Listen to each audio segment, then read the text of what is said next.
you've got a two-party dictatorship, and you've had that since the beginning of time.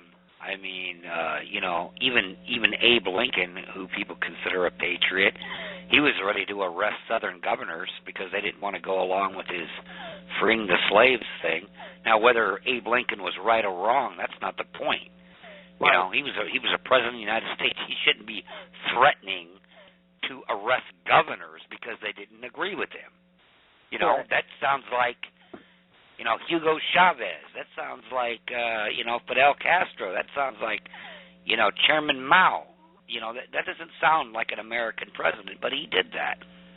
And every president after him got worse and worse. Then 1913 comes around after trying to, get a central bank in here. Andrew Jackson got rid of that. And anyhow, so 1913 comes around, and the powers that be put in Woodrow Wilson, who waits for Congress to go on their Christmas break, and passes the Federal Reserve Act, and creates the IRS and the income tax straight out of the Communist Manifesto. Right. And nobody does anything about that either. Congress comes back, doesn't say a word. They should have arrested him on the spot. They didn't. And every president after him should have reversed that. But none of them did. And 102 years later, this is the result. A country that is bankrupt. I mean, $18 trillion it doesn't even scratch the surface of what the debt really is. If you add in all the derivatives and everything, it's more like 15 quadrillion.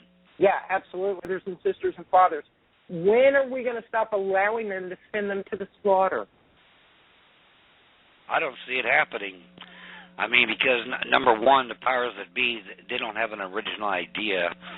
They just use old playbooks. And, they learned very well. I hate to use the old Hitler analogy, but, it works because Hitler found out a long time ago in those camps that he only had to have half the guards he normally had if he put enough fluoride in their water.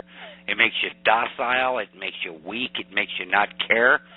And they've been putting fluoride in our drinking water now for over 50 years. People think that's a conspiracy theory. It isn't. I mean, just Google it. They brainwash you with TV. People aren't hurting enough to get up off the couch, and until they're hurting enough, they're not going to do anything. Because people will learn to live with less and less and less. If they have good reception on their TV sets, they can watch football, a couple nights a week and drink a six-pack of beer, they're pretty much good. The biggest fraud of all is elections, especially national elections. I mean, that is as choreographed as the WWE wrestling. I mean, and then if you don't believe it, just look at what happened last midterms.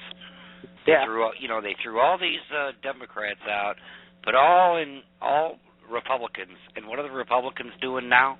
Nothing. Same Nothing. thing they were doing before. Right. Except now they're in control, and they could actually stop all this new stuff going on. Executive amnesty, they could have stopped dead in its tracks. They could stop this net neutrality. They could stop it all, but they don't. Because it's like WWE. While they're on camera, they pretend like, they hate each other and they disagree and they're arguing about this and that. And then off camera, they're all at the bar or at the whorehouse together laughing it up.